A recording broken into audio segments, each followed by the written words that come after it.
I sort of want to ask straight off the bat, with the Extinction Rebellion, I am not a climate change denier at all. I think that's a bit of a dirty word. I think we should be able to question things. Yeah, sure, absolutely. I'm not a activist. No. I'm one of these people that thinks... You are a bit. In what respect? Oh, I think, listening to your podcasts, I think that, you care passionately about certain issues, about men's issues. Yep. And I think that's, I think that if the public gets more involved, the less corrupt politicians we're going to have. Sure. You have an influence on. And I absolutely society. do not disagree with it for a second that the government is corrupt. Every government in the world is corrupt. They're pigs. Money wins at the end of the day.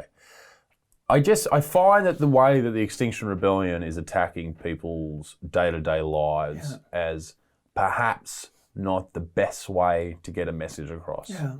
They are no doubt achieving their goal of being heard.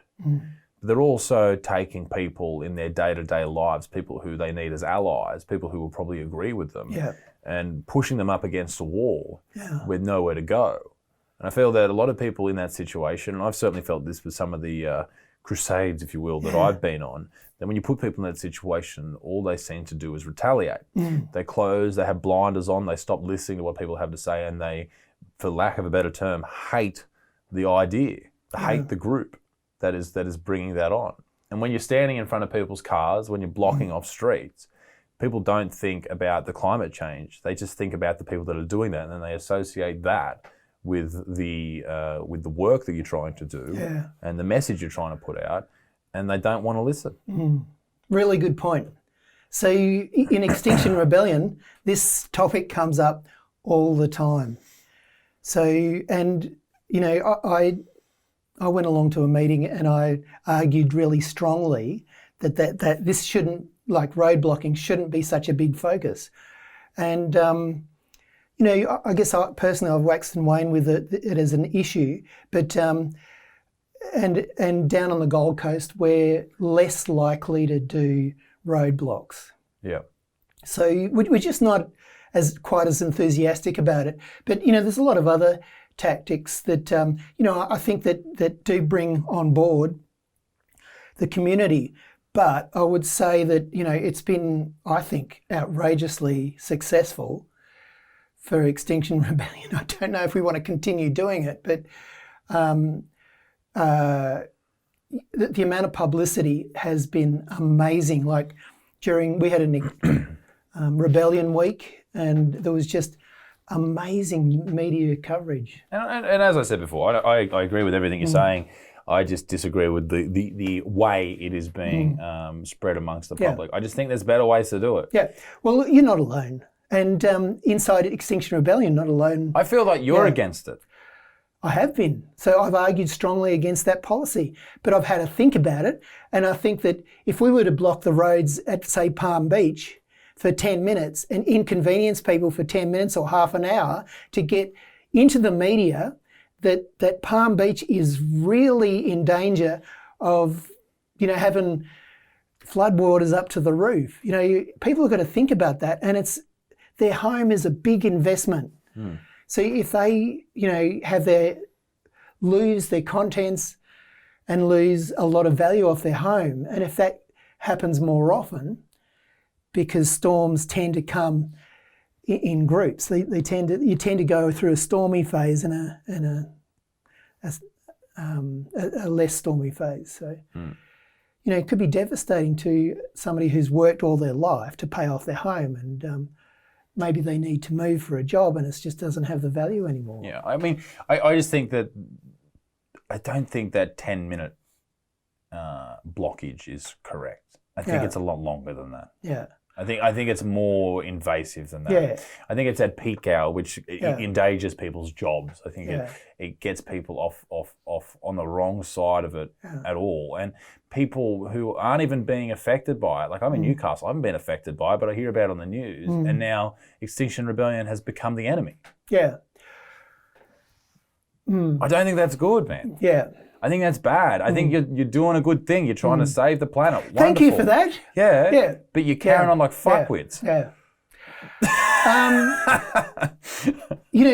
We blocked a bridge in Brisbane, and it was blocked probably for about 3 or 4 hours. So it's not the only entry and exit to Brisbane. But, it's a decision that I won't be making it. I think you've got some support. I can't say anything else. It's something that we're evaluating. And there's a lot of other tactics that we can use. We can directly communicate a lot more with politicians.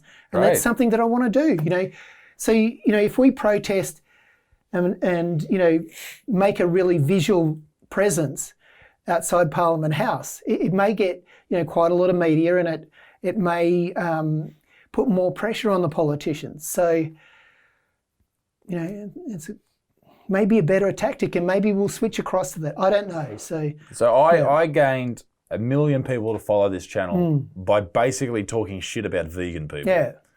I think if you can go after people and tell people given the scientific facts, talk to them on the level that people want to talk on that level, person to person. Yeah. Because at the moment, it seems like it's Extinction Rebellion against people who are trying to get to work. Yeah. Talk to them. Yeah. Give them the information they need. Have it in a digestible, entertaining way that people will stay on and give them their full attention.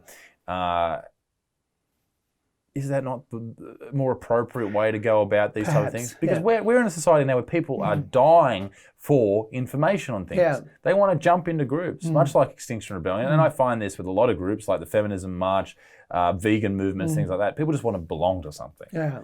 So they see the Extinction Rebellion, they go, right, I'm going to belong to that. They start gluing themselves to the road, which is, all right, whatever. If you want to glue yourself to the road, go ahead. It's also, I think it gets across the sense of desperation that we feel. So in Extinction Rebellion, there's a lot of people who are scientists. I think it'd probably be a higher percentage than in the general population. But, I think that a lot of people work in conservation, and I'll tell you about one of our members who's a young woman, and with the fires, she had to go up and fight the fires. So she was in the CFA. And so she was fighting fires, for 12 hours a day without proper breathing apparatus. So she's breathing the smoke about 6 days in a row. I don't know if she did every single day, but she was getting paid for, I think, 8 hours. So she wasn't getting paid for overtime. She came back and she went up and blockaded a road, because she doesn't want to, I don't think she wants to be doing that. And I don't think that the next generation want to be doing more of that.